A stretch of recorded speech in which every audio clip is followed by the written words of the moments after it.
Malkajgiri MP ఎమ్మెల్యేల మధ్య వాగ్వాదం జరిగింది. నేరేడ్మెట్లో ఎంపీ ఈటల, ఎమ్మెల్యే మర్రి రాజశేఖర్ రెడ్డి వాదులాడుకున్నారు. రైల్వే అండర్ బ్రిడ్జ్ శంకుస్థాపన పనుల విషయంలో గొడవ జరిగింది. కేంద్ర ప్రభుత్వ నిధులతో బ్రిడ్జ్ ఏర్పాటవుతుందని ఎంపీ ఈటల అంటే తమ పోరాటం కారణంగానే మంజూరైందని ఎమ్మెల్యే మర్రి రాజశేఖర్ రెడ్డి అన్నారు.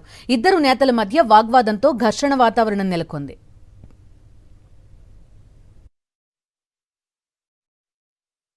ఉపాధి హామీ పథకానికి గాంధీ పేరు కొనసాగించాలనే డిమాండ్తో తెలంగాణ కాంగ్రెస్ పోరుబాటుకు సిద్ధమైంది.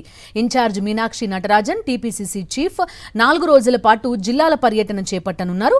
ఈ పర్యటనలో ఉపాధి హామీ లబ్ధిదారులతో భేటీ కానున్నారు. రేపు ఉదయం మెదక్, సాయంత్రం మానుకొండూరులో లబ్ధిదారులతో భేటీ అవుతారు. 29న ఉదయం వేములవాడలో, సాయంత్రం ఎల్లారెడ్డిలో, 30న సాయంత్రం ఆలేరులో ఉపాధి హామీ లబ్ధిదారులతో సమావేశమవుతారు.